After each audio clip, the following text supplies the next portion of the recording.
grandfather was the Speaker of the House of Keys, oldest parliament in the world, lost all his money in a bank failure, and he decided, goodness knows why, to move to Canada. And one of the first, they settled in Toronto, and she described Toronto at that stage, and I'm not sure when it would have been. I would have said the early 20th century, like 19 whatever, but very, very early. And then they moved out to Alberta, and he got into politics there. I guess his political background in the Isle of Man sort of forced him into doing it again. And he became the Speaker of the first House of Legislature in Alberta. If you go to Edmonton and you go to the government, which is, and Edmonton is the head of the government, if you will, you'll see a picture there. The first Parliament of Alberta, which would have been in the very early 1900s, and there he is, the first Speaker. Sorry, not the first Speaker, I made a mistake. The first Clerk of the House. And that was a fairly important thing. But he was there when, Alberta was, you talk about cowboys and Indians, holy mackerel. It was pretty early Wild West in those days. My mother told me a story about when they first arrived in Calgary on the railway. They got off in Calgary, and there was the station, the railway station, and sitting outside the station was a First Nations woman with her baby. And I guess in those days they had little box cameras or something like that. Anyway, my mother went to take a picture of this Indian woman, and she picked up a handful of stones and threw them at my mother because they were superstitious about having their picture taken. They thought that it was, you were capturing their soul. And so that takes you back a long way in early Western history. What was your mother's maiden name? Cowell, Cowell. And her dad's name was? Cowell. First name? His first name was, I think it was Robert William. I looked him up on Google once, and yeah, there is a history about him. My cousin, who went over to the Isle of Man, went to the Parliament, the House of Keys, and actually spoke to one of the historians there, told her who she was, and who my grandfather was, and she said, "Oh, he's very famous." Now, this was in the early 2000s, and this woman remembered him, and he had left in the early 1900s. So he must have made some kind of a noise. Anyway, she said, "Oh, I've got something for you." She went to the archives, and she had a speech that was delivered by him to the Parliament. She gave it to her. Where that is right now, I have no idea. But I did see a speech that he had delivered in the Alberta government, and it must have been dated 1920 or something like that. And he had made quite a stupendous speech that was that made him really quite famous in Alberta. All about Alberta and Canada and all that stuff. My father was, I'm still trying to figure out when he was born. I would guess it was in the late 1800s, because he was in the First World War, and that was 1914. So he must have been old enough to be in the Army, oblique stroke Air Force, whatever. So I would guess it would be in the 1980s that he was born. 1880. I mean 1880s, yes. But when he joined up, he was with, it seems to me that he told me that he went to a military college. I'm not sure that it was Sandhurst, but it was a military college, and he got his commission with the, what did they call it in those days? The British Expeditionary Forces. Because don't forget, at that time, England was an empire. They had holdings all across the world. India, the whole thing. He ended up in India. And he was a major in the 1st 5th Gurkha Rifles. Now, the Gurkhas were from Nepal, and they were the most loyal mercenaries to England. If England said do this, they'd do it. They were completely loyal to the British Crown. My father ended up, as I say, with as a major. He loved these people. They were little tiny guys. Like the average height for a Gurkha was 5 feet. They used to be in British military garb, except they never wore boots. They had bare feet, and their feet were like leather. My dad told me a story once about the English officers, Tata, were playing the Gurkhas a game of soccer. And of course, the officers all had boots on, and they were shod properly. The Gurkhas, on the other hand, had bare feet, and they beat the hell out of the Brits. He said that he's never met people that he loved more than the Gurkhas. He told me so many stories about, anecdotes about, as an officer and with the Gurkhas.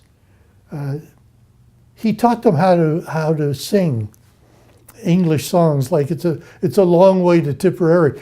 The Gurkhas didn't know what the hell they were singing, but they would mouth the thing. So they would be marching for miles and miles, singing "It's a long way to Tipperary." It's a long way to Tipperary. Didn't have a clue what they were talking about. The Gurkhas also carried into warfare, and as part of their everyday dress, a sword. Now, the sword was not like we think of a sword, which is like this long sort of thing. This was a shorter sword, and it was a battle sword, and it was called a kukri. And it was shaped like that, and it was razor sharp. They carried it wherever they went.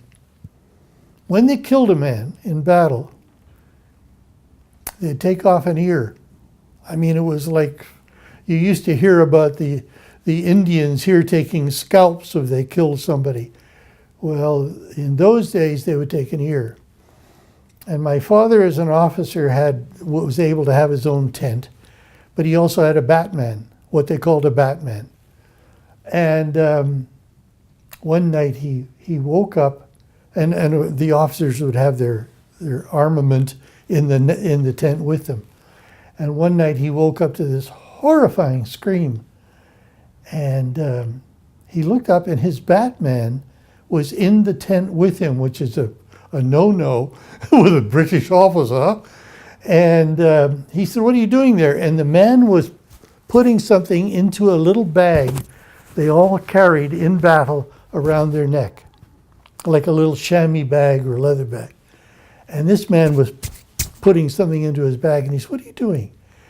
And this man explained to him that he had wakened and heard something outside the tent.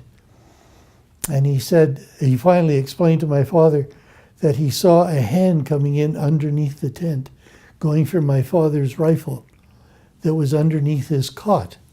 So he just took out his kukri and went funk like this. And this guy went screaming off into the night without his hand. So that's what the man was putting into his bag, his trophy bag, was this poor so-and-so's hand. That was his trophy. And when my father first arrived on the scene and he was being told about these kukris, he was told that a kukri cannot be taken out of its scabbard and put back into its scabbard without blood being drawn. So the first thing he did, dummy, was when he was introduced to his Batman, he said, I'd like to see your kukri. Uh-oh.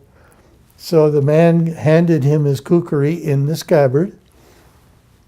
My father immediately goes shunk like this and whips the kukri out of its scabbard, and this poor guy is going, oh no, please no.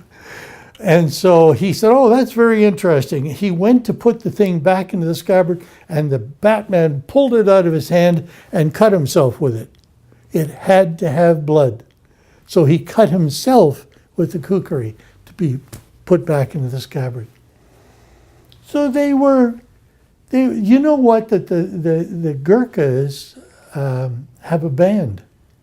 And they play in England all the time. They are the only mercenary force that's allowed at Buckingham Palace. And they're part of the guard of Buckingham Palace, completely loyal to England. And the poor guys, you know, some of them go back like a long time, and they're living on a pittance now. My father was, as I say, with the Gurkhas, and they were fighting the Turks. A warfare that actually took him to Gallipoli, which is another story, terrible story. But my dad was, I guess I don't know where the heck he was, but there was a raging battle going on. And my father was on the front line. He had a messenger on one hand and a machine gunner on the other, and then it went from there like down the line. So there were like hundreds of soldiers fighting the, I guess, Turks. And my father suddenly realized that they were being overwhelmed by the enemy. So he called to his messenger to go back to headquarters to bring up reinforcements. Messenger was dead, lying there. So he called to his machine gunner, drop the machine gun and get back there. We need help. Machine gunner's dead. And there's a long distance between him and the next person. And at that stage, he felt a hand on his shoulder, a really strong, heavy hand on his shoulder. And he thought, oh, thank God, there's reinforcements have come. He turned around, there wasn't a soul there. Now, eventually, they were obviously helped, and they got away from the danger that they were in. Now, the interesting thing is that in those days, it would take a month and a half for news to come between England and where they were. And he didn't realize it at the time, but I guess his mother was a psychic. She was into the whole ESP thing. And I must tell you, to make this story work, my father's father died when my father was about 3. Okay, so he never really knew him. And he felt this hand. A month later, a letter arrives from England, from his mother, and she described the battle in detail. She described the fact that the men on either side of him had been killed. He was all alone in this battle. And she said, you felt a hand on your shoulder, she said that was your father. And I mean, it stuck with him all those years, and I get it today, so many years later, and I still think, my God, you know, we don't have all the answers to all that psychic stuff, and you know, there is life out there, and we don't have an answer for it all. But I guess my grandmother was into that whole series of things, you know, that whole psychic thing. My father had one sibling, a sister, and she never came over here. She was in England, and she was a school teacher for the London County Council schools, which is, I mean, they looked after the education of the poorest kids you can imagine. And during the Second World War, she, like so many other teachers, had to get out of London because London was having the poo-poo kicked out of it by the Germans, the Blitz. And what they did in those days was they took all the school children, they took them to the seacoast or out into the countryside to get them away from London because they'd never make it. And my aunt, God, it's hard to say that she's my aunt, went down to the seacoast, and I can't remember where in England, but it was beaches and ocean and fresh air and all that stuff. And these poor little kids hadn't had fresh air in all their lives. So they used to go out on the beach, huge beaches, and they'd play in the fresh, lovely salt air and what have you. And one day, she had all her class out there, I don't know how many kids, 30, let's say 30 kids, and they're all playing. And a Messerschmitt, a German Luftwaffe Messerschmitt came down.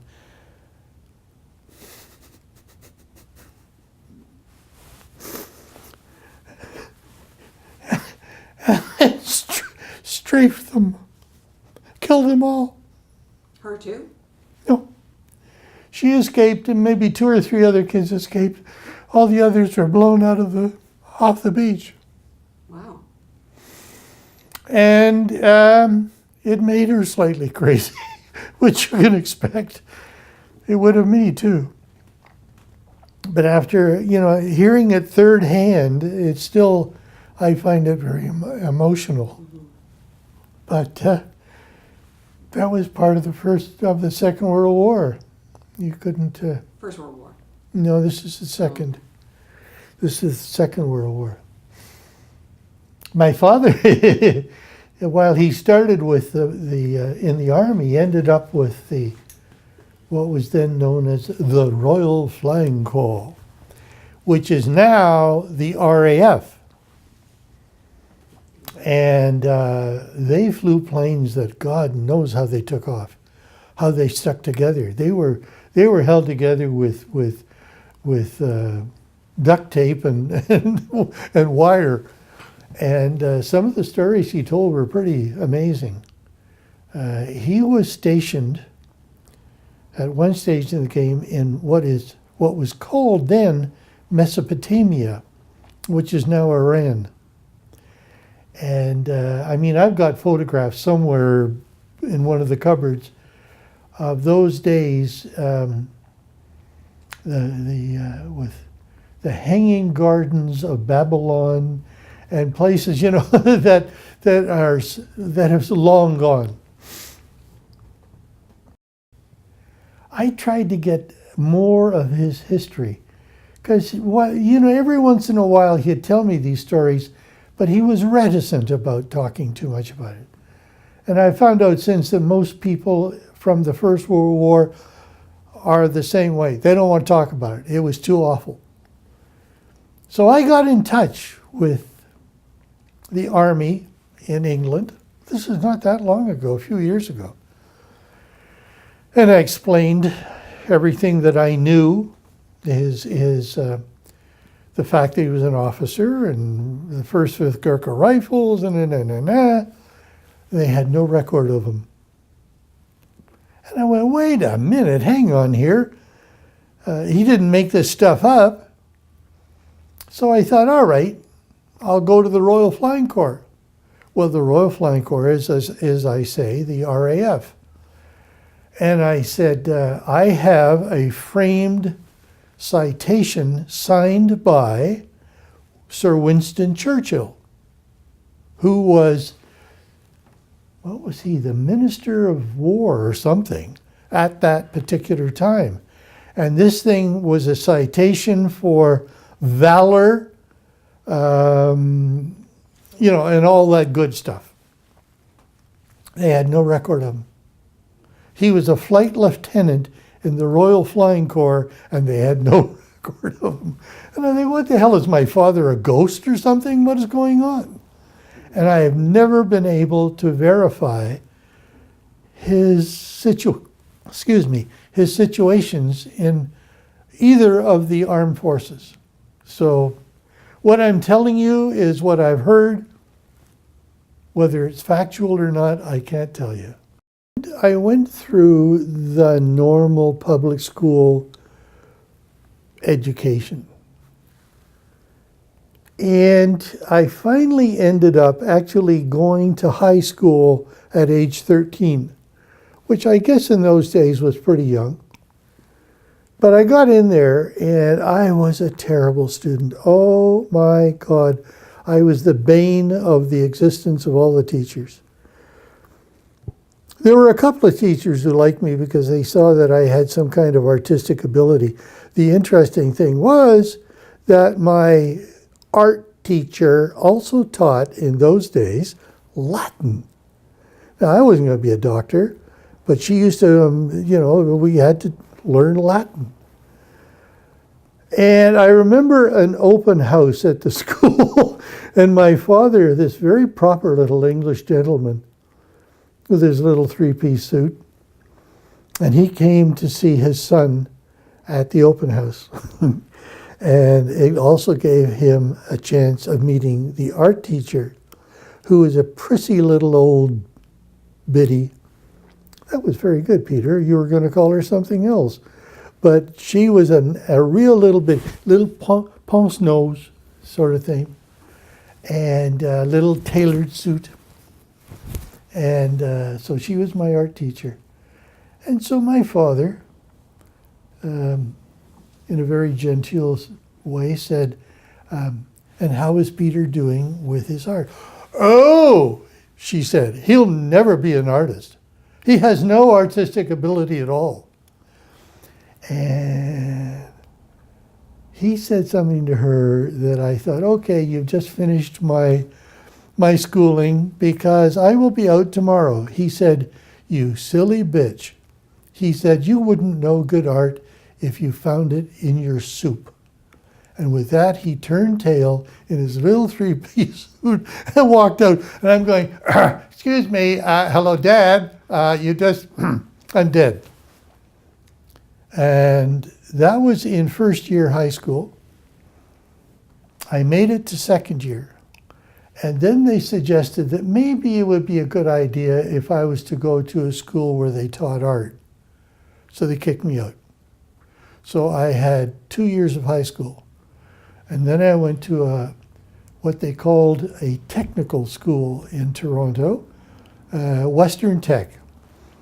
And there you had the basic schooling, reading, writing, arithmetic, and you had art as well. And so that worked all right. And I had a couple of years of that, and then they kicked me out of that. And that's when I decided maybe we should go to a proper art school. So I went to the Ontario College of Art, and that's where I finished my art education. And that was fine. And from there on, I went into the advertising business.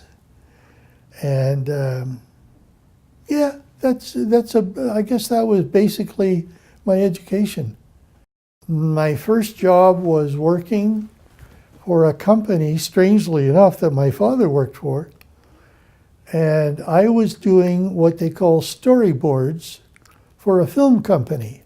The film company was out in what we used to be known as Long Branch, way out the west end of Toronto, and it was a film company was trying to make it and wasn't doing a very good job. Anyway, my job was to do storyboards for them, and that was fine. And then they went up, belly up, and I ended up working for this company downtown. And then the phone rang one day, and it was a buddy of mine who was working for the biggest advertising agency in Canada. And he said, "Are you still looking for a job in advertising?" And I said, "Oh yeah, am I wanting to breathe?" And he said, "There's a job open. Here's who you see." I went over that afternoon. I had a little portfolio of stuff that I had done. They hired me that afternoon. And that was McLaren Advertising. And I was there for years and years. I started off as a junior layout artist. And then I finally became an art director. And then I finally became a creative director, a group creative director, which meant that I had other artists and I had writers working for me. And I was sort of overseeing what they did, what their product was. And that was good. And then my career proceeded to another agency and to another agency. I finally ended up out here in Vancouver, working, strangely enough, for the same company that I left in Vancouver, or in Toronto, I should say. And that's where I finished my career, was out here. In the meantime, I had done some things that I was pleased with. I did all the television advertising for Petro-Canada. When Calgary was doing the Winter Olympics, I did all the television promotion for that. Before there was they did the Olympic torch run across Canada. And so we actually made up what we thought that run would look like. And we took over a town in Quebec and had all the townspeople out there on the side of the road as the Olympic torch came by. And yeah, it was pretty great. And we had a cameraman from the United States shooting this thing, and he was down at the end of the street, and the street sort of ran up a hill into the village.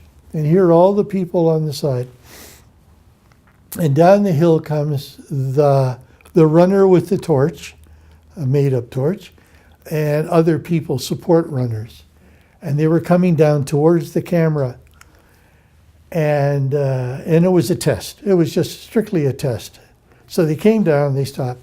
And I looked at the cameraman and I said, "Did I get you? Did you get that?" And he said, "No, I was crying." I said, "Hang on. Perhaps you should wipe those away and we'll do this again." So he finally got it. But yeah, there were some interesting things. But I was, as I say, I ended my career out here and then went from sort of, if you will, commercial art into fine art, and that's where I am now.